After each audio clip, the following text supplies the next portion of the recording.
Welcome to the fastest daf in town. Today we're going to Masechtas Yevamot daf Ayin Beis. We're going to begin on Ayin Beis Mud Aleph, about 7 or 8 lines from the top of the 2 dots. So we were learning in the time of the Midbar, the Jewish people did not have a bris milah, either because of they would be weak upon traveling, and second of all, because of there was no northern wind, which was a health for them. Tanaban, Kol Oisin Arbaim Shana Shal Yishol B'Midbar, Lo Haya Yom Shal Nashba B'Ruach Svainis, B'Chatzi Alayla. There was never a northern wind in the mid of the night. Shnemer B'Hi B'Chatzi Alayla B'Hashem Hika Kol B'Chor B'Goymer. So Mal Talmuda. So what is this pasuk coming to tell you? Hakamashwan the Ace Ratzon Milsehi. That an Ace Ratzon at the proper time actually has validity. It says Rashi, "B'kivanda chatzos halayil eis ratzon havoy l'machas b'choros." This was a time, an auspicious time for machas b'choros. Havinam eis ratzon l'ruach svainis. It's also a time for the northern winds. V'enocha yom sheruach svainis ein menasheves bo b'chatzei layla. There was never a time that the winds didn't blow at that time. V'zeh hayasimin l'David. This was a sign to David HaMelech. Kinur toli lo l'malam imitasai, that he would sleep very minimally, and he had this harp to wake him up like an alarm clock, which was above his bed. V'nikva klapi safa, and it was by the north. Kivan shegia chatzos layla, once it was midnight, ruach svainis minasheves bo, so this northern wind would blow, umenagin me'elav, and it would play by itself. Ahu ne'or, and that's how David would wake up. V'hai denakad hacha Arboim Shana, why I say 40 years? Lomucha Shafil Oisin Mem Shana. Even those 40 years, the Nezufim Hayu, in which the Bnei Yisrael were Nezufim, they were rebuked. V'lo Nishbolhu, this wind didn't blow. B'yomim Nashvulhu. B'chatzos Alayil Misham De'es Ratzanhu. It just means they didn't blow during the day, but it still blew at night. Okay. So now the Gemara goes back to our discussion of an oral. So Devar Torah, Midyaraisa, a mashuch oicha b'truma. What's a mashuch? So Rashi says a mahu. The guy did have a bris milah, however, shenimshecha arlasai, his arl was covered up, v'kisahu es hatara. It covered up the atara, the crown of the gid, of the male member. So basically it looks like he's not circumcised, as it kind of like grew back, or the skin covered the area in which is the milah. So it looks like a person who is not actually circumcised. But he actually is. So that's why in Midaraisa he could eat truma, but he's not an oral. Midavrayim gozrula, but the Rabbanan not, shenira ka'oral. Because anyone who would look at him in this state, they would think that he never had a bris milah. And if he ate truma, we would maybe allow an oral to eat truma. Basically, the Gemara says, what do you mean? Moshoch sarach shimoil. It says that he needs to do it, which is mashma that it's not just midrabanan. The Gemara says no midrabanan. This means he needs to do midrabanan. If the ka'arila like ka'arila, so what was the havamina? So hot sarach katani. It says he needs to do it. So katoi b'seifa. We made a mistake at the latter part. It says Rabbi Yehuda Omer lo yimoil mimnei shasakana hiloi. Actually, Rabbi Yehuda, interestingly enough, says this person who is a mashoich should not do the bris milah for a second time, because doing this again, Rashi says he can become a krushavcha.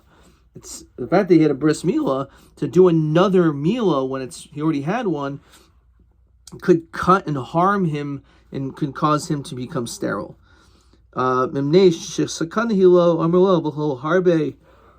Malu b'mei ben Kozeva, in the Bar Kochba time, this happened many times. V'hayilidu banim abanai, still had children. Shnemi himo yimo yafil me'er pamim. Fine. V'aymer es brisa hefer l'rabas is a moshuch. Okay, so look at Rashi. What happened back then? Shemoshchum oivkachavim b'oinis b'krach beitar. So even though we had a bris milah, so one of the gezeras that they made over there was they forced our physical milos to be covered up, and they forced us to be physically become a mashuch. V'gavri yad ben kozeva, And we know in the Bar Kokhba rebellion, he got strong. V'nilcham behem, he fought them. V'nitzcham, v'molcha Yisrael shtei shom and mechsa, he became king over Yisrael for 2.5 years. V'chazu mol b'yamav, and they did another bris milah.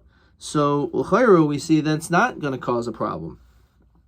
As Brisi Heifar Rabbi says a moshuch.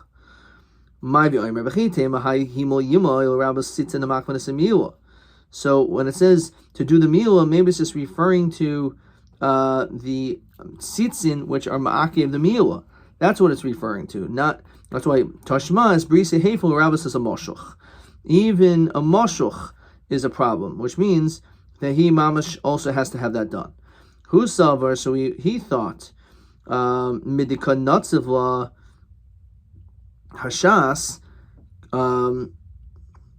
kra, since we brought down a pasuk deraisahi. Well, chayra, it must be a din deraisa that a moshuch has to have it done.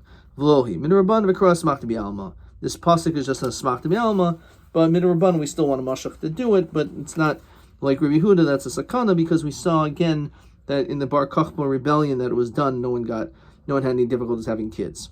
Meisvei. So we're asked a question. Now tumtum in oichel b'truma. So a tumtum is not allowed to eat truma. This person who their sexual status, if it's a male or a woman, is questionable, so he can't eat truma. It says Rashi, Maseifa garis katani miha moshuch. Okay. However, even though a tumtum, if he's a kohen, he can't eat truma, but his wives and his servants are allowed to eat truma. Says Rashi, "L'kamen mafarish nashim l'tumtum." Menoli. We're going to ask later on, how do we know that women are allowed, a wife of a tumtum? So moshuch, but this is the key over here. Moshuch v'nol kishu moyel. Let's say a person is either moshuch or he was born moyel. Hari el oichlin. We say that he's allowed to eat. Now, there's a question, Rashi and Tosfos over here, what this means. It's shayach that this is actually referring to a raya or question maybe, even midrabanan, it's not a problem. There's no gezer even midrabanan for a moshuch. Androgynous, someone again who has both features. Says Rashi, he's a mohul. Mutul echel b'truma, b'monashach. Why is he echel b'truma? What's the b'monashach? Ben shu ish, ben shu isha. So he can be a man or a woman. So if he's a man, then he can eat truma, and he's moil. If he's a woman, ben shu biri b'fnei atzma, zera shel kohenhu. Even if it's a biri b'fnei atzma, he's considered to be a child or descendant of a kohen. So an androgynous can eat truma. Ben oichel b'kachim. However, we don't allow a androgynous to eat kachim. Says Rashi, b'kachim kadashim kamayr can go in chatas ashim sheri chatas shein echolin el zichri kahuna. It has to be someone who's mamish, a male. It has to be a zichri kahuna. Zes suffik ishahu. Androgynous is a suffik isha, so an androgynous is not allowed to eat kachim kadashim, but he is allowed to eat truma. Fine. Tumtum in oichel. So tumtum is not allowed to eat truma. Lo b'truma, v'loy b'kadashim. He can't eat kachim either. Obviously, if you can't eat truma, he certainly can't eat kachim kadashim. Katani mias, we learned, mashach v'no shehu moyel hari el oichin tiyafta de Rav Huna. Tiyafta. So what do we see? Someone who is a mashach. So the din is that he's able to eat. And what is the question? So Rav Huna said, Devar Torah mashach oichel b'truma. However, midrabanan were geyser. So the fact that it says Hariyel Oichlin, it sounds like even there's no din even derabanan. So that's how most people learn this tiyofta. It says Rashi, Alma lo gazul ehat. There's no gezer derabanan. Tiyofta derafuna di armin b'derabanan gazul of tiyofta. So that's the first lashon of Rashi. Okay, ayin Rashi. This is a lishnachrina. Amar tumdum enu oichel b'truma. So again, so that's what we're saying. That maybe there's really even no gezerah, no din derabanan that a mashach has to do a milah. Maybe not at all. Okay. Now we have the following situation. Omar tumtum inu oichel b'truma. Now a tumtum we can understand is not allowed to eat truma. However, nashav avodim oichlim. Now nashav tumtum menole. How do we know that, and the question is even deeper, as this question 3, Amai Michael Nashav, why would we allow his wives to eat? By Safik Ishahu, since he's a Safik Isha, the Kedusha Safik. So he's not really married. So why would we think that his wife could eat Truma? Elim the Kaddish, if we're talking about that he was Mekadesh, says Rashi, Rashi, Shekidish Isha, he was Mekadesh woman, V'Shem Zachahu Kedushin. So maybe it's a good marriage. Tanya Tumtum Shekidish Kedusha Kedushim is Safik. So it's a doubtful Kedushin. However, Sricha get, he needs to divorce her. This is referring to a tumtum, because maybe this person is not a man, maybe it's a woman. So therefore it's not a valid marriage. Ilim de Kaddish, the sign tumtum, Shekidish Kedusha of Kedushin, Niskadesh Kedusha of Kedushin. So we only say it's a Kedushin, Emer Diamar L'chumra. We only say it's L'chumra that it's a Kedushin, and that he needs to give a get, or this tumtum needs to get. L'kulam Yamrinan. Are we gonna go lenient and say that he's considered like a Zachar, therefore she can eat Truma? No. We wouldn't say that. So why would we assume that she should be able to eat Truma? He can't. The Tumtum, I should say, can't eat Truma. I have to be careful with my pronouns here. The Tumtum can't eat Truma. So why would we think that Tumtum's wife could eat Truma? Maybe they're not even married. So Safik Isha, who being Isha Mikadeshus Isha. It's a Safik Isha, and a woman cannot be Mekadesh a woman. So what's the whole deal over here? So Rabbi, we're talking about Kishabeitz of Nikarais Mibachutz. We're talking about a situation where this person is really not a tumtum.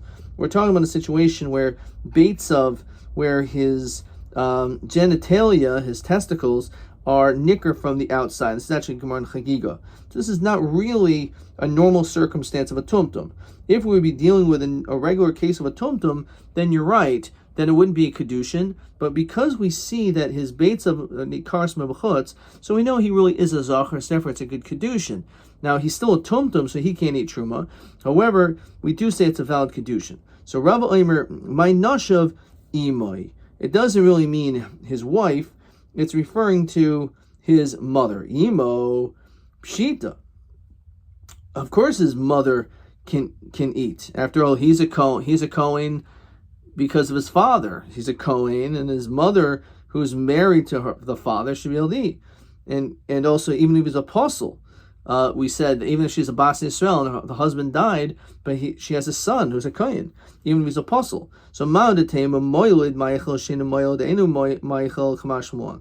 think only a moilid can eat. She'ein moilid enu meichel kamashmuan. What is this referring to? Says Rashi, as imo. If a moilid meichel as imo b'truma, the kaimulan v'yel beso she'beroi l'hoilid kamashmuan.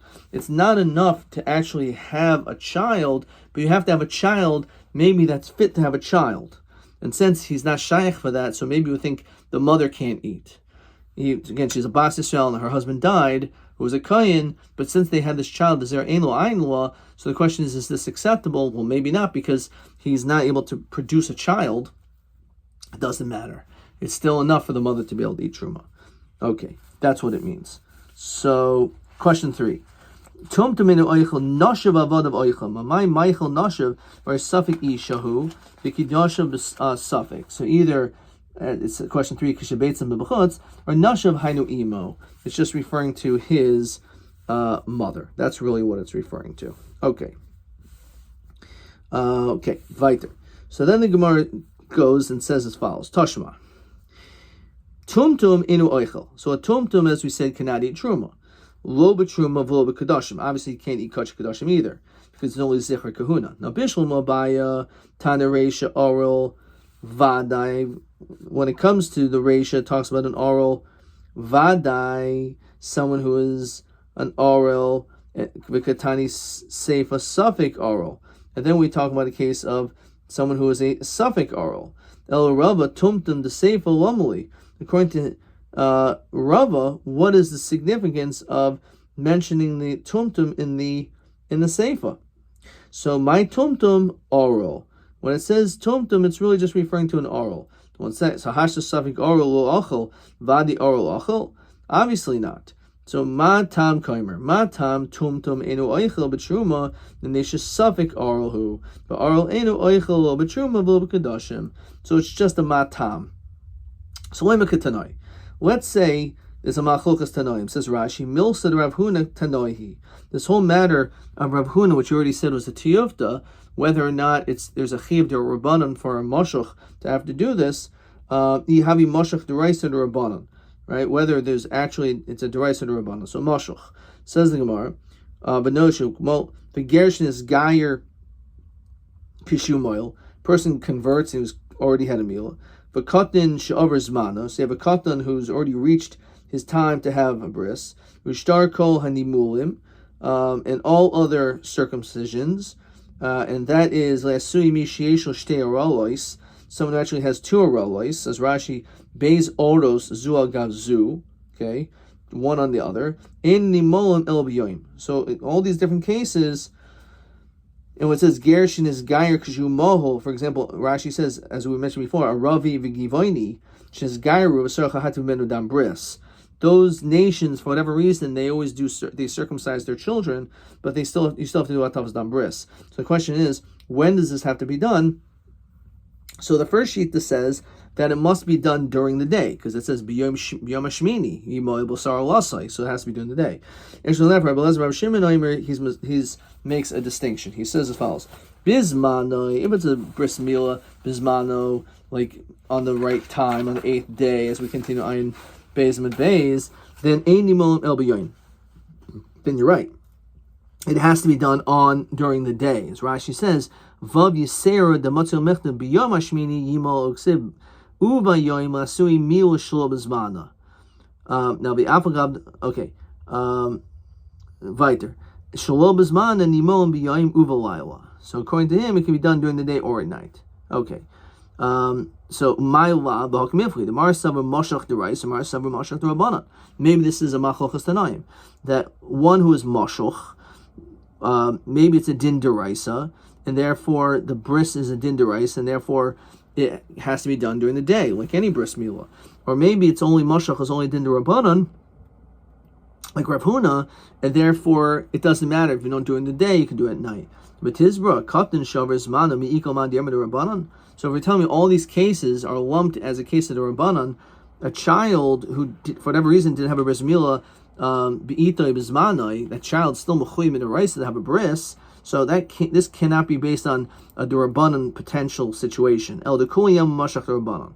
Really, what everyone's going to hold that mashach is in durabanan. The katan shavers mana deraisa. They're actually two separate cases. A katan obviously shavers mana is still din deraisa dumila. However, mashach midaraisa doesn't have to, because the mashach did have a bris milah. It's just midrabanan. So therefore, that's the case. What's the machlokas if it can be done during the day or not during the day? Pashat. The hachabakimifli marsav darshinin uvayoyim marsav lo darshinin uvayoyim. It depends if you darshin vayoyim or not. So if, let's say, you don't darshin uvayoyim, says Rashi, lo kamrina minei katan shavers manu v'nimol afil b'layil b'koshkin mashach derabananhu. So therefore, we're not going to learn from there when it comes to even a katan shavar zmanai that child you can do the bris milah at night. It's only b'yom hashmini if it's bizmanai. However, if it's not bizmanai or a case of a moshuch, it can be done at night. However, when it comes to the other sheet, this is no, that we darshan the vav, and therefore the vav tells you that it's not just bizmanai. Even all these other circumstances, the bris milah dafka must be done during the day. Okay, so Kihadi Yosef Rav Yochanan the Kedarsh, when Rav Yochanan was sitting in darshaning, Noiser Bismano Enu Nisraf El Biyoim. So he says like this: when it comes to Noiser, says Rashi, Biyoim Shenasa Noiser, the day it becomes Noiser, Ein Nisraf El Biyoim. So if you didn't eat a certain carbon and it becomes leftover, so that next day, that's considered to be bismano, and it has to be burned on that day, during the day. Shalo bismano nisraf ben b'yom b'layil. Interesting, similar concept, that if, let's say, you didn't burn it that day and you pushed it off a few days, I don't know, so it doesn't have to be done during the day, it can be done at night. Ve'esvei Rabbi Lezer Rabbi Yochanan, he asked a question to Rabbi Yochanan, Einli ela nimoil l'shmini. she'enu nimo el biyoim. I only know that when it comes to bris milah on the 8th day, that it must be done during the day. Menayin l'rabbos latisha asara chad aser shneim aser.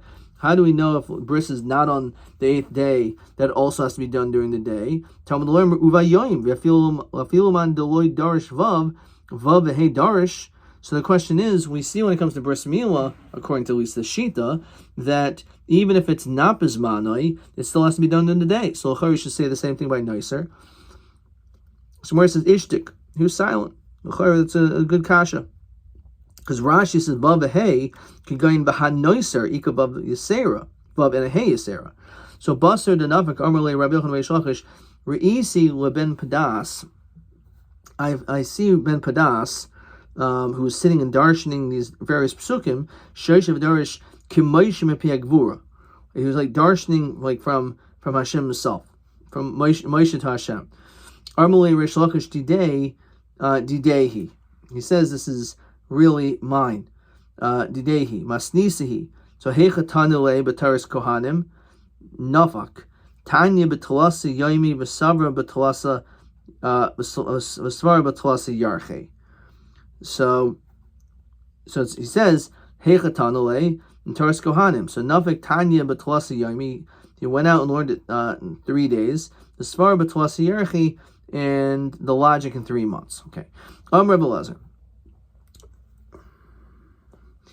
Arel shehiza hazasok shera. So this is referring to a person who's tamei mace, and you have a paraduma, this red cow, that you do the shechita, and then it's burned. They then take the ashes of the paraduma and they'll mix it together with mayim chayim, and then when they mix it together with the mayim chayim, it becomes mechatas. Now that mechatas, they will dip various grasses into it, and they'll sprinkle it onto the tummy person. That's the process of a mechatas. So an oral shehiza, so if you have someone who's an oral that's sprinkled on someone else, hazasok shera, that is considered to be a valid hazah. That is good. Midi dehavi atvul yoim. He says that's the same din as someone who is a tvul yoim. So a person who's a tvul yoim, so he's waiting for Erev Shemesh to become tahor to be able to eat truma. Shav b'yishasa b'truma, as we saw in the first Mishnah in Masechtas Brachos, that if a tvul yoim, so you went to the mikveh, now you're waiting for Erev Shemesh, and then at Seitz HaChachamim you're out to eat truma.